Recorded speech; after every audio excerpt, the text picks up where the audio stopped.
আল্লাহ রাব্বুল আলামিনের হাবিব ১,৫০০ বছর আগে একবারের জন্য আমাকে আপনাকে নবীজি সাল্লাল্লাহু আলাইহি ওয়াসাল্লাম দেখেন নাই।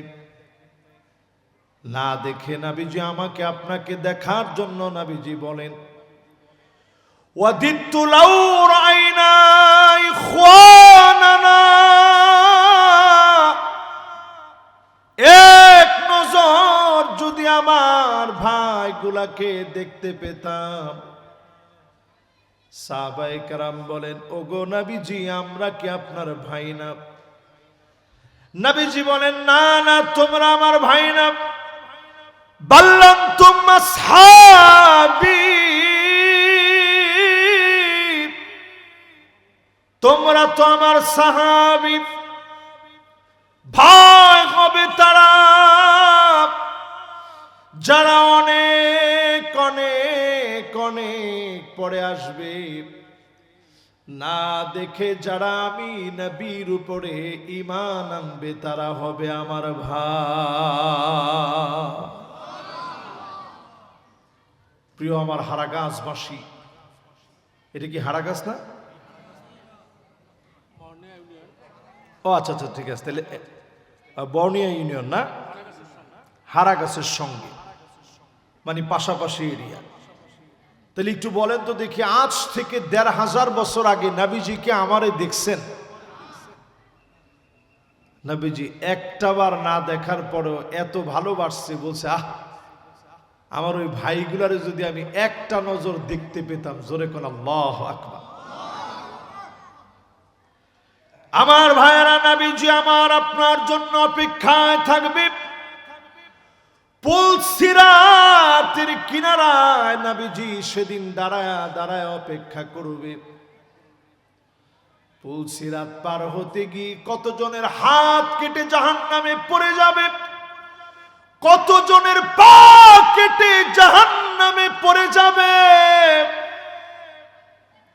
কতজনের মাঝখান থেকে কেটে জাহান্নামে পড়ে যাবে। নবীজি আমার উম্মতের মায়ায় দাঁড়ায় দাঁড়ায় বলবে, ইয়া রাব্বি সাল্লিম, ইয়া রাব্বি সাল্লিম, ও মালিক আমার উম্মত গুলারে মাফ করে দেন। নবীজির দোয়ার কারণে যিনি মাফ করে দিবেন তিনি কে? একটাবার যে নবীজি আপনারা দেখে নাই, সে নবী সেদিন আপনার জন্য মাফ চাইতে থাকবে। নবীজি সেদিন আমাকে আপনাকে চিনবেন কেমনে? গুররান মুহাজ্জালিন মিনাল ওয়াদু, অজুর পানিগুলা ঝকঝক করে উঠবে, চকচক করে উঠবে। কপালের চিহ্ন দেখে নবীজি সেদিন বলবে, আল্লাহ এটাই আমার সেই উম্মত। নবীজি সেদিন যারে উম্মত বলে আদর করে ডাকবে, মহাব্বত করে যিনি মাফ করে দিবেন তিনি কে? নবীজি সেদিন আমার আপনার জন্য গর্ব করবে। আমার আপনাকে নিয়ে একসঙ্গে নবীজির ঘর হবে। এমন কিছু আমল আছে যে আমলগুলো করলে পরে নবীজির সঙ্গে মালিক আল্লাহর জান্নাতে বাড়ি বানায় দিবে। যেটা আজকে বৃষ্টি ভেজা রাত, এই জমিনটা আল্লাহর জমিনে বসে আজকে থেকে সিদ্ধান্ত নেন যে আমলে আল্লাহর নবীর সঙ্গে আপনার জান্নাতের বাড়ি হবে। ১ নাম্বার আমল, আজকে থেকে নামাজ পড়বেন। জোরে কোন কি? নামাজ পড়ার পরে ফাইন্নি আলা নাফসিকা বিকাসরাতিস সুজুদ, ফরজ নামাজ পড়লেন, মাঝে মাঝে পারলে তাহাজ্জুদে জেগে যাবেন, সেই সময়ে 2 রাকাত তাহাজ্জুদের নামাজ পড়বেন। 4 রাকাত পারলে তাহাজ্জুদের নামাজ পড়বেন, 6 রাকাত পারলে তাহাজ্জুদের নামাজ পড়বেন, 8 রাকাত পারলে পড়বেন। 10:30 11টার সময় ঘুমালেন, 2 রাকাত নিজে পড়ে তারপরে ঘুমাতে যান। এইভাবে যদি অতিরিক্ত 2 রাকাত 2 রাকাত 2 রাকাত 2 রাকাত করে পড়েন, নবীজির সঙ্গে জান্নাতে মালিক বাড়ি বানায় দিবে, ডেকে ডেকে গোলামদেরকে সৌভাগ্যবান মালিক বানায় দিবে। খুশি না বেজা? মাত্র 2 রাকাত 2 রাকাত করে নামাজ পড়া কঠিন না সহজ? আজকে থেকে অভ্যাসটা আমরা ইনশাল্লাহ আদায় করব। রাজি আছি না ইনশাল্লাহ? তবে আগে ফরজ পড়া, আগে ফরজ, এরপরে আমার ভাইরা দরুদ শরীফ পড়বেন। ফাআকসিরু আলাইয়া সালাত, যেই নবী জীবনে কোনদিন আমাদেরকে দেখে নাই কিন্তু আমাদেরকে দেখতে চেয়েছে, আমরা নবীজির বড় আদরের উম্মত, একটা বার যদি নবীজির স্বপ্নে দেখেন, খেয়াল দিয়ে মন দিয়ে শুনেন, মান রাআনি ফিল মানাম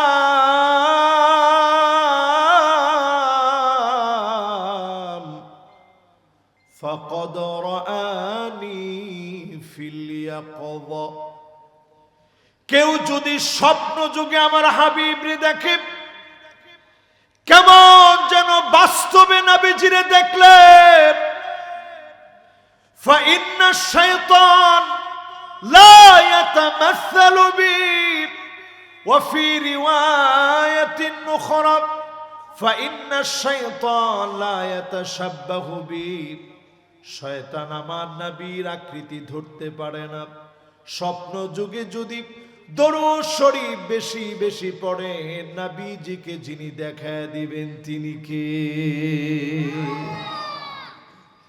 ছোট্ট একটা দরুদ শরীফ আজকে থেকে আমল করা শুরু করবেন। ঘুম আসতেছে না, টেনশনে আছেন, এই সময় আপনি একটু জবানটা চালায়া পড়তে থাকেন, সাল্লাল্লাহু আলাইহি ওয়াসাল্লাম, সাল্লাল্লাহু আলাইহি ওয়াসাল্লাম, সাল্লাল্লাহু আলাইহি ওয়াসাল্লাম। বলেন সবাই, আর একটু জোর আওয়াজে বলেন সবাই। ফাআকফিরু আলাইয়া সালাত, নবীজির নামে দরুদ শরীফ পড়েন। আমার নবী আপনার কাছে কিছু চায় নাই, সব আমাদের জন্য দিয়ে গেছে। আম্মা জান আয়েশা বলেন, প্রায় রাতে আমি আয়েশার ঘুম ভেঙে যেত। আজিজুন কাজিজিল মিরজাল, গরম পানি গরম করলে টকবক টকবক করে যেমন আওয়াজ হয়, নবীজির ভিতর থেকে এমন করে কান্নার আওয়াজ বের হতো। আমি আয়েশা অবাক হয়ে দেখতাম, তাহাজ্জুদের সময় নবীজি সিজদায় গিয়ে কাঁদতেছে, ভিতর থেকে গড়গড় গড়গড় করে আওয়াজ হচ্ছে। আমি আয়েশার ভয় লেগে যেত, কেন নবীজি এত পরিমাণ কান্দে, আমার কোনো ব্যবহারে কি কষ্ট পেয়ে গেছে? আমি আয়েশা আমার কানটারে নবীজির জবানের সামনে নিতাম, আমি শুনতাম অন্য কোন কিছু বলে নবী কান্দে না, নবীজি কান্দে আর বারবার বলে আল্লাহুম্মা উম্মতি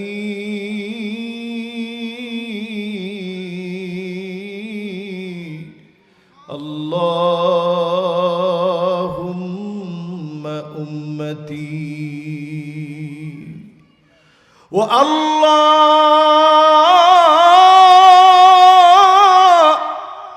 আমার উম্মত উম্মতি উম্মতি বলে আমার নবী সিজদায় গিয়ে কাঁদলেন। এই কান্না শুধুমাত্র আমাদের জন্য কান্না, যদি উম্মতের মতো উম্মত হতে পারেন, যিনি ধন্য বানায় দিবেন তিনি কে? বলছিলাম আল্লাহর নবী সিজদায় গিয়ে দোয়া করতেন আমার আপনার জন্য। নবীজি আমাকে আপনাকে দেখতে চেয়েছে, আপনি আমি গুনাহ করে ফেললে নবীজি আল্লাহর কাছে আমার আপনার জন্য মাফ চায়। আমি আপনি যদি সবের কাজ করি, ফাহামিদুল্লাহ, আল্লাহ নবী আল্লাহর প্রশংসা করে, নবীজি বড় খুশি হয়ে যায়। আয় আল্লাহ, আমার উম্মত সওয়াবের কাজ করেছে, আজকে যারা মাহফিলে বসছে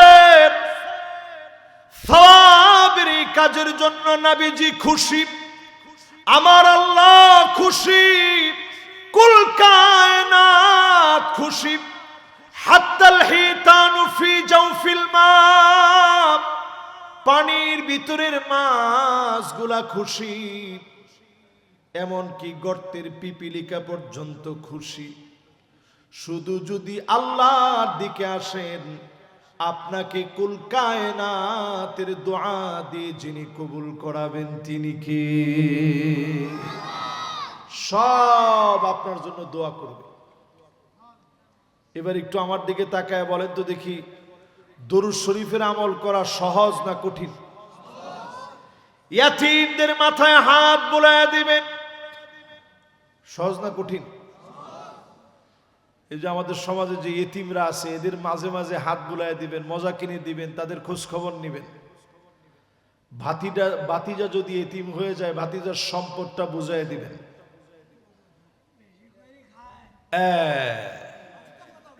ঠিক না? ঠিক না? আমাদের সমাজ ব্যবস্থা এমন হয়ে গেছে, হাত্তা ইয়াকতুলা জারহু, প্রতিবেশী পারলে প্রতিবেশীর কিয়ামতের আগে মেরে ফেলবে। এখন এটা আমাদের সমাজে কম না বেশি? সেদিন দেখলাম একজন নারীকে ধর্ষণ করে মেরে ফেলছে, তার পেটের মধ্যে বাচ্চা ছিল, সেটাকে বের করে ফেলছে। এই যদি আমাদের সামাজিক অবস্থা হয়, আল্লাহর আযাব আসবে না কেন? প্রিয় আমার রংপুরবাসী, আজকে আপনারা লিখে রাখেন, এই পৃথিবীর প্রেক্ষাপটে নতুন একটা চিত্র আসতেছে সামনের দিনে। এটার নাম বর্তমান বিজ্ঞান বলছে এল নিনো। বলেন কি? মাশাআল্লাহ, সবার তো মুখস্থ আছে। কি নাম? এল নিনো মানে সমুদ্রের এক দিকের পানি গরম, অন্য দিকের পানি ঠান্ডা হয়ে যাওয়া। এটা যখন পৃথিবীর মধ্যে দেখা দেয়, তখন এই পৃথিবীর মধ্যে এমন দুর্ভিক্ষ আসে, একদিকে প্রচন্ড বৃষ্টিপাত হয়, অন্যদিকে প্রচন্ড খরা লেগে যায়। এই বাংলাদেশে 29 তারিখে ধারণা করতেছিল আবহাওয়াবিদরা প্রচন্ড একটা তাপদাহ আসবে। আমি দেখলাম এটার কষ্ট যেন মানুষের উপরে না পড়ে, আল্লাহ আগে বৃষ্টি দিয়ে সারাই দিছে। জোরে কোন সুবহানাল্লাহ। একটাবারও আপনার টের পান না? করোনা আসছে, পার্শ্ববর্তী দেশ তাদের অবস্থা কি হয়েছে, মানুষগুলাকে তারা পানির মধ্যে ছেড়ে দিস, দাফন কাফন করতে পারে নাই। সারা পৃথিবী মুখ থুবড়ে পড়েছে। কিন্তু আমার বাংলাদেশকে নিয়ে যারা বলেছিল বাংলাদেশে মানুষ রাস্তায় রাস্তায় পড়ে থাকবে, ধরার মতো লোক থাকবে না, আমি দেখি একটা মানুষেরও বিনা জানাজায় দাফন কাফন করা হয় নাই। জোরে কোন আল্লাহু আকবার। ঠিকই বাংলাদেশ রেড জোনে ছিল, অসংখ্য মানুষ মারা যেত। নবীজির বড় আদরের উম্মত হওয়ার কারণে আমার দেশের মানুষগুলাকে করোনা থেকে যিনি বাঁচায় দিয়েছেন তিনি কে? অনেকগুলা বছর ধরে শুনতেছেন ভূমিকম্প হবে হবে হবে হবে হবে। এই কয়েকদিন আগে জাপানে যে ভূমিকম্প হয়ে গেছে 7.3 মাত্রা, এরকম একখান ভূমিকম্প যদি ঢাকা শহরে হয়, বাংলাদেশ এমন ধ্বংসের দিকে যাবে, এটা থেকে উঠতে 100 বছর সময় লেগে যাবে। 9 মাত্রার হইলে 200 বছর সময় লাগবে উঠতে। আল্লাহ পাক এখনো আমাদেরকে এত বড় পরীক্ষায় ফেলে নাই, ঠিক না ভাই?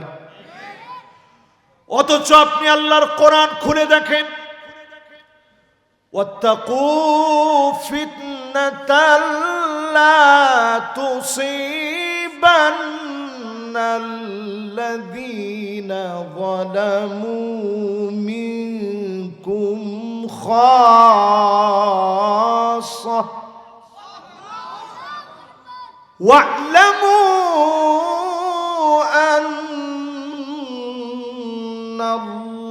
আন্নাল্লাহা শাদীদুল ইকাব।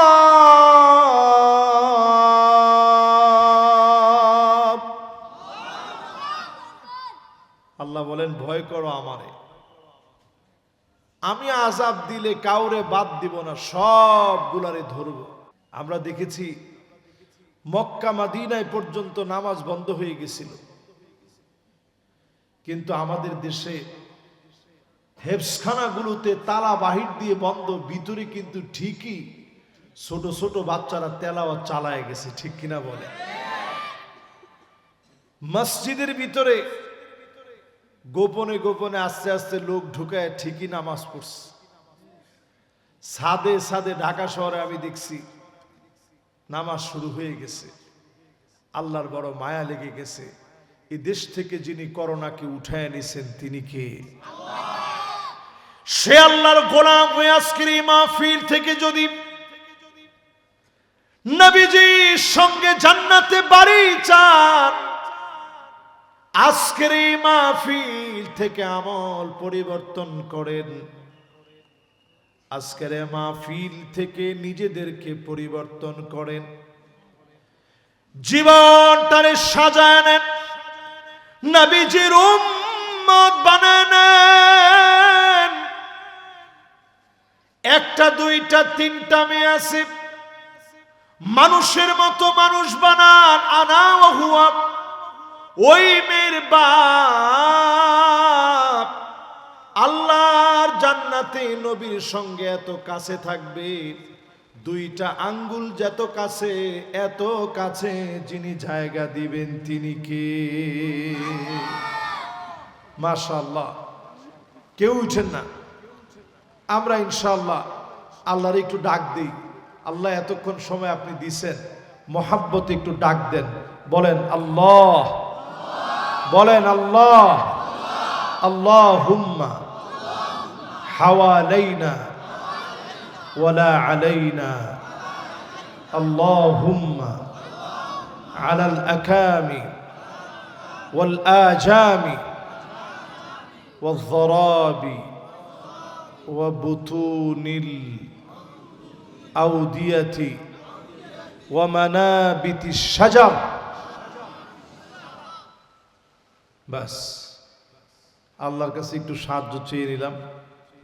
যারা যারা এখানে বসছেন আমি এই জন্য অনেক আগে কিন্তু মাহফিলে আসি।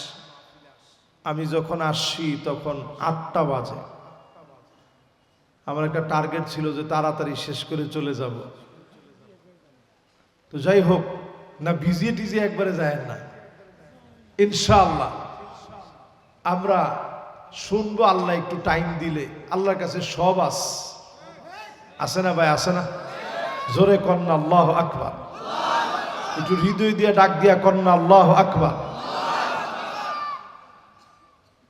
ভাইরা আমার, আমার আল্লাহ নবীজিরে পাঠিয়ে দিলেন। আমার নবী ক্ষুধার যন্ত্রণায় কষ্ট করলেন। প্রায় দিন ফজরের নামাজে গিয়ে ফিরে এসে নবীজি বলতেন, কিছু কি আছে? সকালে যেমন আপনারা খাবার খেতে চান, নবীজি বলতেন, ঘরে কি কিছু আছে? আম্মা জানরা বলতেন, ওগো নবীজি, ঘরের মধ্যে কোনো খাবার নাই। নবীজি যখন শুনতেন ঘরে কোনো খাবার নাই, ডাক দিয়ে বলতেন, যাও যাও, আজকেও রোজা রেখে ফেললাম। এক ডুব পানি নবীজি খায় নাই, সাহরিতে নবীজি খেতে পারে নাই, তারপরেও নবীজি রোজা রেখে ফেলতেন। নবীর সেই উম্মতেরা এই মাহফিল থেকে মুনাজাত করে আজকে ফিরে যাবে, মালিক আপনি সময় দিয়ে দিন, আজকের মাহফিলে গুনাহগুলা বৃষ্টির মতো ঝরায় দিয়েন, পড়ে না আমি। যেই কথাগুলোর কারণে আমার আল্লাহ বেজার হয়ে যাবে, একটা একটা করে সব সন্তান নবীজির চলে গেলেন। নবীজির জীবদ্দশায় নবীজির মেয়েরা চলে গেলেন। রুকাইয়া চলে গেলেন, উম্মে কুলসুম চলে গেলেন, ফাতেমা রাদিয়াল্লাহু তাআলা আনহা ছাড়া সব সন্তান নবীজির আগে দুনিয়া থেকে বিদায় নিলেন। নবীজি একবারের জন্য এমন কথা বলে নাই যেই কথায় আমার আল্লাহ রাগান্বিত হয়ে যাবেন। আল্লাহ নবী বারবার সবর করেছেন। এই সবরের কারণে নবীজিকে যিনি উচ্চ মাকাম দান করে দিয়েছেন তিনি কে? মাকাম মাহমুদ। নবীজিকে আল্লাহ পাক দান করবেন। অন্য সব নবীরা আল্লাহর জান্নাতের ভিতরে 40টা কাতার ভরে উম্মতদেরকে জান্নাতে নিয়ে যাবে। আমার নবীকে একা আল্লাহ পাক সেদিন ক্ষমতা দিয়ে দিবেন, আল্লাহর জান্নাতের 80 কাতার নবী পুরা করে ফেলবে। এবার একটু হিসাব নিকাশ করে বলেন তো দেখি, 80 আর 40-এ কত হয়? 120টা কাতার হবে জান্নাতের ভিতরে। 80 মিন উম্মতি, নবীজির উম্মতদেরকে দিয়ে আল্লাহর জান্নাতের 80 কাতার আল্লাহ পুরা করবে। অন্য সব নবীর উম্মত দিয়ে মাত্র জান্নাতের 40 কাতার ভরবে। আমার নবীর উম্মত দিয়ে 80 কাতার ভরে যাবে। নবীজি সেদিন আল্লাহর সামনে গর্ব করে বলবে, ফাইন্নী মুকাফিরু বিকুমুল উমাম, এই সবগুলো আমার উম্মত। নবীজি সেদিন আমাকে আপনাকে দেখাবে, আল্লাহর সামনে সেদিন আমাকে আপনাকে নিয়ে গর্ব করবে। দলে দলে নবীজির উম্মত দিয়ে যিনি জান্নাত ভরপুর করে দিবেন তিনি কে? এই একটা আয়াতকে আজকে আপনাদের সামনে বোঝানোর চেষ্টা করব ইনশাআল্লাহ। পড়েন, সকলের মনোযোগ আছে তো? সূরা আহজাবের 40 নং আয়াতে কারিমা আমি আপনাদের খিদমতে পেশ করছি, তেলাওয়াত করেছি। নবী করিম সাল্লাল্লাহু আলাইহি সাল্লাম আমাকে আপনাকে এত ভালোবেসে গেছে, নবীজি সাল্লাল্লাহু আলাইহি ওয়াসাল্লাম আপনাকে আমাকে দেখতে চেয়েছে। নবীজি সাল্লাল্লাহু আলাইহি ওয়াসাল্লাম সাহাবীদের সামনে বয়ান করতেছে। ওই মুহূর্তে নবীজি বলেন, ওয়াদিতু লাউ রাআইনা ইখওয়ানানা, আমার মনটা চায় এক নজর যদি আমার ভাইগুলাকে দেখতে পেতাম। আল্লাহ রাব্বুল আলামিনের হাবিব ১,৫০০ বছর আগে একবারের জন্য আমাকে আপনাকে নবীজি সাল্লাল্লাহু আলাইহি ওয়াসাল্লাম দেখেন নাই। না দেখে নবীজি আমাকে আপনাকে দেখার জন্য নবীজি বলেন, ওয়াদিতু লাউ রাআইনা ইখওয়ানানা, এক নজর যদি আমার ভাইগুলাকে দেখতে পেতাম। সাহাবায়ে কেরাম বলেন, ওগো নবীজি আমরা কি আপনার ভাই না? নবীজি বলেন, না না তোমরা আমার ভাই না, বাল আনতুম আসহাবী, তোমরা তো আমার সাহাবী। ভাই হবে তারা যারা অনেক অনেক অনেক পরে আসবে, না দেখে যারা আমি নবীর উপরে ঈমান আনবে তারা হবে আমার ভাই। প্রিয় আমার হারাগাছবাসী, এটা কি হারাগাছ না? ও আচ্ছা আচ্ছা ঠিক আছে, তাহলে বর্ণিয়া ইউনিয়ন না, হারাগাছের সঙ্গে মানে পাশাপাশি এরিয়া। তাহলে একটু বলেন তো দেখি, আজ থেকে ১,৫০০ বছর আগে নবীজিকে আমারে দেখছেন? নবীজি একটাবার না দেখার পরেও এত ভালোবাসছে, বলছে আহ আমার ওই ভাইগুলারে যদি আমি একটা নজর দেখতে পেতাম। জোরে কোন আল্লাহু আকবার। আমার ভাইয়েরা, নবীজি আমার আপনার জন্য অপেক্ষায় থাকবে। পুলসিরাতের কিনারায় নবীজি সেদিন দাঁড়ায় দাঁড়ায় অপেক্ষা করবে। পুলসিরাত পার হতে গিয়ে কতজনের হাত কেটে জাহান্নামে পড়ে যাবে, কতজনের পা কেটে জাহান্নামে পড়ে যাবে,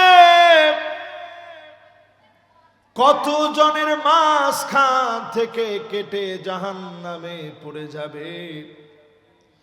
নবীজি আমার উম্মতের মায়ায় দাঁড়ায় দাঁড়ায় বলবে, ইয়া রাব্বি সাল্লিম, ইয়া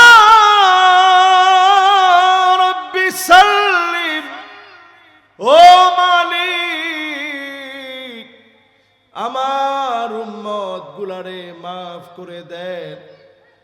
নবীজির দোয়ার কারণে যিনি মাফ করে দিবেন তিনি কে? একটাবার যে নবীজি আপনারা দেখে নাই, সে নবী সেদিন আপনার জন্য মাফ চাইতে থাকবে। নবীজি সেদিন আমাকে আপনাকে চিনবেন কেমনে? গুররান মুহাজ্জালিন মিনাল ওয়াদু, অজুর পানিগুলা ঝকঝক করে উঠবে, চকচক করে উঠবে। কপালের চিহ্ন দেখে নবীজি সেদিন বলবে, আল্লাহ এটাই আমার সেই উম্মত।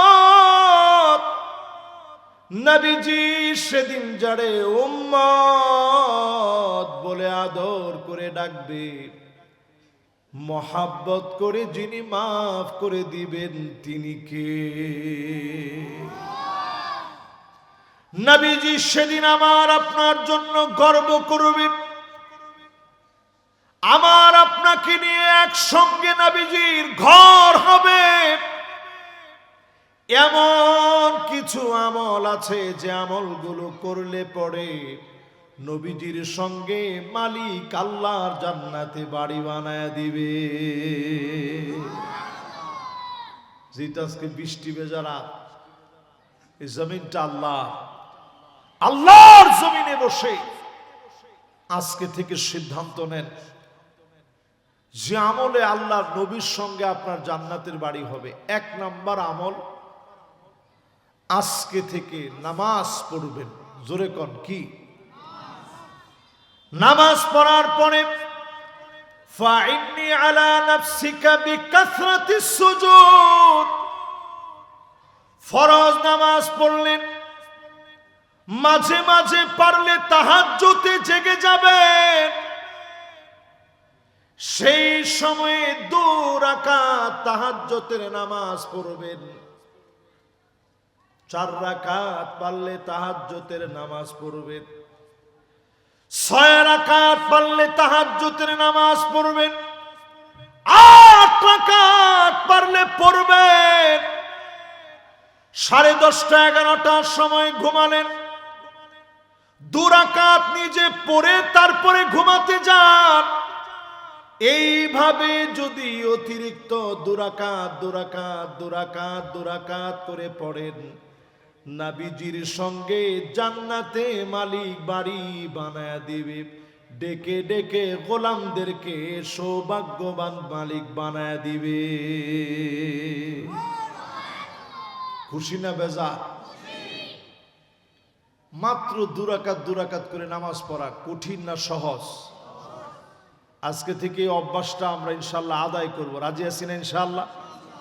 তবে আগে ফরজ পড়া, আগে ফরজ, এরপরে আমার ভাইরা দরুদ শরীফ পড়বেন। ফাআকসিরু আলাইয়া সালাত, যেই নবী জীবনে কোনদিন আমাদেরকে দেখে নাই কিন্তু আমাদেরকে দেখতে চেয়েছে। আমরা নবীজির বড় আদরের উম্মত।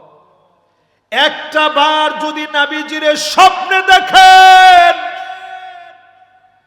খেয়াল দিয়ে মন দিয়ে শুনেন, মান রাআনি ফিল মানাম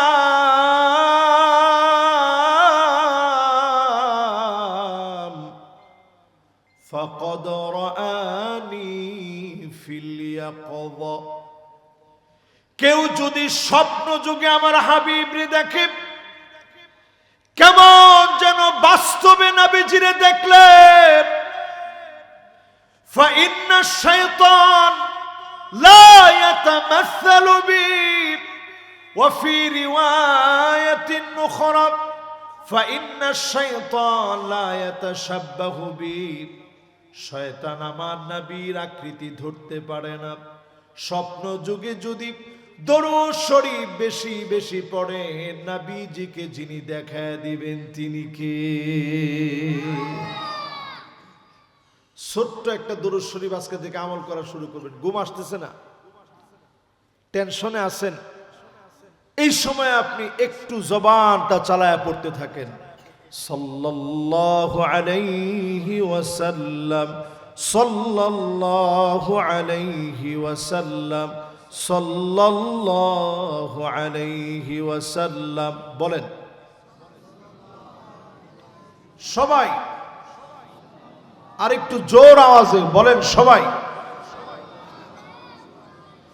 ফাআকফিরু আলাইয়া সালাত, নবীজির নামে দরুদ শরীফ পড়েন। আমার নবী আপনার কাছে কিছু চায় নাই, সব আমাদের জন্য দিয়ে গেছে। আম্মা জান আয়েশা বলেন, প্রায় রাতে আমি আয়েশার ঘুম ভেঙে যেত। আজিজুন কাজিজিল মিরজাল, গরম পানি গরম করলে টকবক টকবক করে যেমন আওয়াজ হয়, নবীজির ভিতর থেকে এমন করে কান্নার আওয়াজ বের হতো। আমি আয়েশা অবাক হয়ে দেখতাম, তাহাজ্জুদের সময় নবীজি সিজদায় গিয়ে কাঁদতেছে, ভিতর থেকে গড়গড় গড়গড় করে আওয়াজ হচ্ছে। আমি আয়েশার ভয় লেগে যেত, কেন নবীজি এত পরিমাণ কান্দে, আমার কোনো ব্যবহারে কি কষ্ট পেয়ে গেছে? আমি আয়েশা আমার কানটারে নবীজির জবানের সামনে নিতাম, আমি শুনতাম অন্য কোনো কিছু বলে নবী কান্দে না, নবীজি কান্দে আর বারবার বলে আল্লাহুম্মা উম্মতি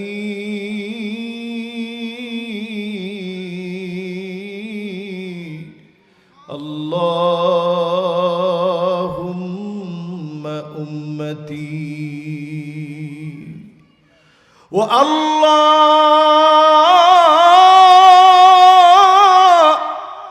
আমার উম্মত উম্মতি উম্মতি বলে আমার নবী সিজদায় গিয়ে কাঁদলেন।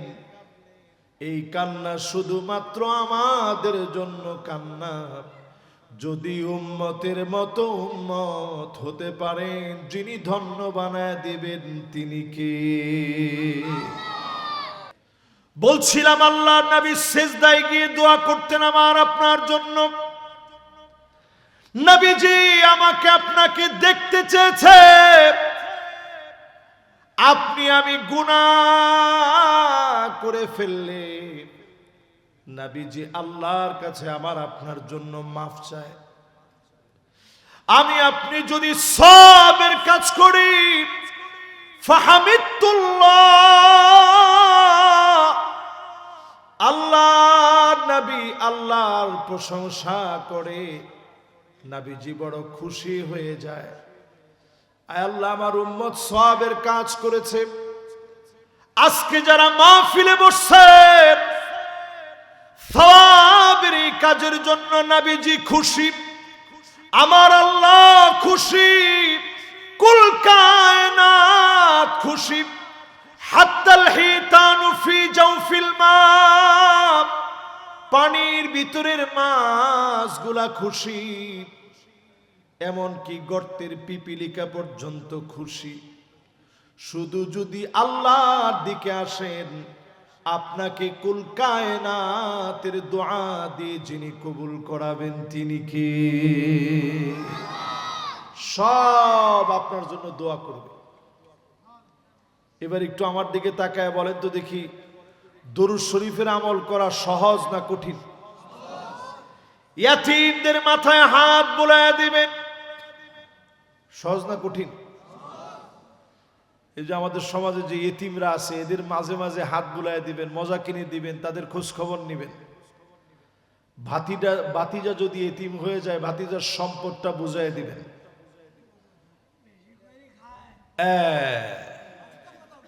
ঠিক না? ঠিক না? আমাদের সমাজ ব্যবস্থা এমন হয়ে গেছে, হাত্তা ইয়াকতুলা জারহু, প্রতিবেশী পারলে প্রতিবেশীর কিয়ামতের আগে মেরে ফেলবে। এখন এটা আমাদের সমাজে কম না বেশি?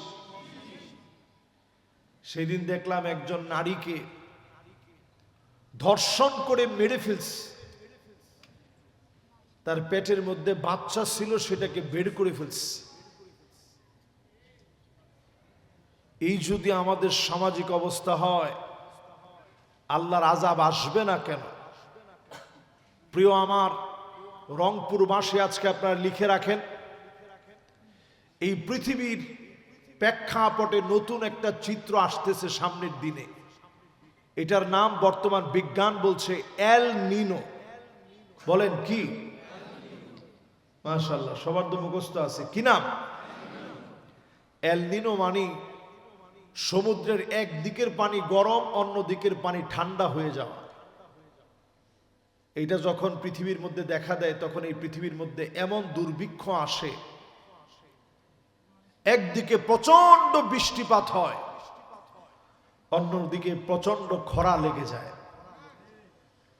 এই বাংলাদেশে 29 তারিখে ধারণা করতেছিল আবহাওয়াবিদরা প্রচন্ড একটা তাপদাহ আসবে। আমি দেখলাম এটার কষ্ট যেন মানুষের উপরে না পড়ে, আল্লাহ আগে বৃষ্টি দিয়ে সারাই দিছে। জোরে কোন সুবহানাল্লাহ। একটাবারও আপনার টের পান না? করোনা আসছে, পার্শ্ববর্তী দেশ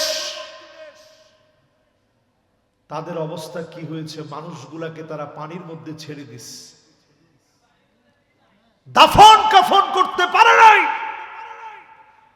সারা পৃথিবী মুখ থুবড়ে পড়েছে। কিন্তু আমার বাংলাদেশকে নিয়ে যারা বলেছিল বাংলাদেশে মানুষ রাস্তায় রাস্তায় পড়ে থাকবে, ধরার মতো লোক থাকবে না, আমি দেখি একটা মানুষেরও বিনা জানাজায় দাফন কাফন করা হয় নাই। জোরে কোন আল্লাহু আকবার। ঠিকই বাংলাদেশ রেড জোনে ছিল, অসংখ্য মানুষ মারা যেত। নবীজির বড় আদরের উম্মত হওয়ার কারণে আমার দেশের মানুষগুলাকে করোনা থেকে যিনি বাঁচায় দিয়েছেন তিনি কে?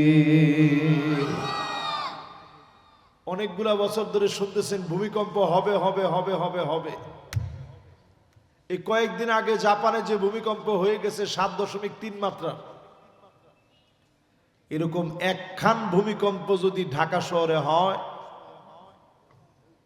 বাংলাদেশ এমন ধ্বংসের দিকে যাবে, এটা থেকে উঠতে 100 বছর সময় লেগে যাবে।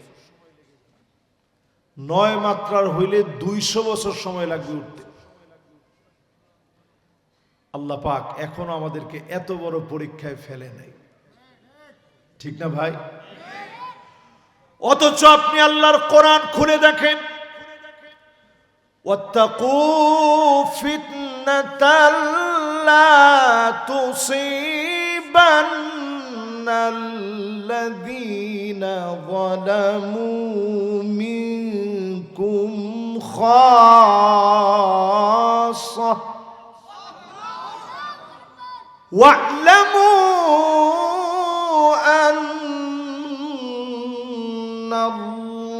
আন্নাল্লাহা শাদীদুল ইকাব। আল্লাহ বলেন, ভয় করো আমারে, আমি আযাব দিলে কাউরে বাদ দিব না, সবগুলারে ধরব। আমরা দেখেছি মক্কা মদিনায় পর্যন্ত নামাজ বন্ধ হয়ে গেছিল, কিন্তু আমাদের দেশে হেফজখানাগুলোতে তালা বাহির দিয়ে বন্ধ, ভিতরে কিন্তু ঠিকই ছোট ছোট বাচ্চারা তেলাওয়াত চালায় গেছে, ঠিক কিনা বলে? মসজিদের ভিতরে গোপনে গোপনে আস্তে আস্তে লোক ঢুকায় ঠিকই নামাজ পড়ছে। ছাদে ছাদে ঢাকা শহরে আমি দেখছি নামাজ শুরু হয়ে গেছে। আল্লাহর বড় মায়া লেগে গেছে। এই দেশ থেকে যিনি করোনাকে উঠায় নিছেন তিনি কে? সে আল্লাহর গোলাম হয়ে আজকের এই মাহফিল থেকে যদি নবীজির সঙ্গে জান্নাতে বাড়ি চান, আজকের এই মাহফিল থেকে আমল পরিবর্তন করেন, আজকের এই মাহফিল থেকে নিজেদেরকে পরিবর্তন করেন, জীবনটারে সাজায় নেন, নবীজির উম্মত বানায় নেন। একটা দুইটা তিনটা মেয়ে আছে, মানুষের মতো মানুষ বানান। আনা ওয়া হুয়া, ওই মেয়ের বাপ আল্লাহর জান্নাতে নবীর সঙ্গে এত কাছে থাকবে, দুইটা আঙ্গুল যত কাছে, এত কাছে যিনি জায়গা দিবেন তিনি কে? মাশাআল্লাহ, কেউ উঠেন না। আমরা ইনশাআল্লাহ আল্লাহর একটু ডাক দিই। আল্লাহ এতক্ষণ সময় আপনি দিছেন, মোহাব্বতে একটু ডাক দেন। বলেন আল্লাহ, বলেন আল্লাহ। আল্লাহুম্মা হাওয়ালাইনা ওয়ালা আলাইনা, আল্লাহুম্মা আলাল আকামি ওয়াল আজামি ওয়াল যরাবি ওয়া বুতুনিল আউদিয়াতি ওয়া মানাবিতিশ শাজার। বাস, আল্লাহর কাছে একটু সাহায্য চেয়ে নিলাম। যারা যারা এখানে বসছেন, আমি এই জন্য অনেক আগে কিন্তু মাহফিলে আসি। আমি যখন আসছি তখন 8টা বাজে। আমার একটা টার্গেট ছিল যে তাড়াতাড়ি শেষ করে চলে যাব। তো যাই হোক না, ভিজিয়ে টিজিয়ে একবারে যায় না। ইনশাআল্লাহ আমরা শুনবো, আল্লাহ একটু টাইম দিলে। আল্লাহর কাছে সব আছে না ভাই, আছে না? জোরে কন্যা আল্লাহু আকবার, একটু হৃদয় দিয়ে ডাক দিয়া কন্যা আল্লাহু আকবার। ভাইরা আমার, আমার আল্লাহ নবীজিরে পাঠিয়ে দিলেন। আমার নবী ক্ষুধার যন্ত্রণায় কষ্ট করলেন। প্রায় দিন ফজরের নামাজে গিয়ে ফিরে এসে নবীজি বলতেন, কিছু কি আছে? সকালে যেমন আপনারা খাবার খেতে চান, নবীজি বলতেন, ঘরে কি কিছু আছে? আম্মা জানরা বলতেন, ওগো নবীজি, ঘরের মধ্যে কোনো খাবার নাই। নবীজি যখন শুনতেন ঘরে কোনো খাবার নাই, ডাক দিয়ে বলতেন, যাও যাও, আজকেও রোজা রেখে ফেললাম। এক ডুব পানি নবীজি খায় নাই, সাহরিতে নবীজি খেতে পারে নাই, তারপরেও নবীজি রোজা রেখে ফেলতেন। নবীর সেই উম্মতেরা এই মাহফিল থেকে মুনাজাত করে আজকে ফিরে যাবে। মালিক আপনি সময় দিয়ে দিন, আজকের মাহফিলে গুনাহগুলা বৃষ্টির মতো ঝরায় দিয়েন, পড়ে না আমি।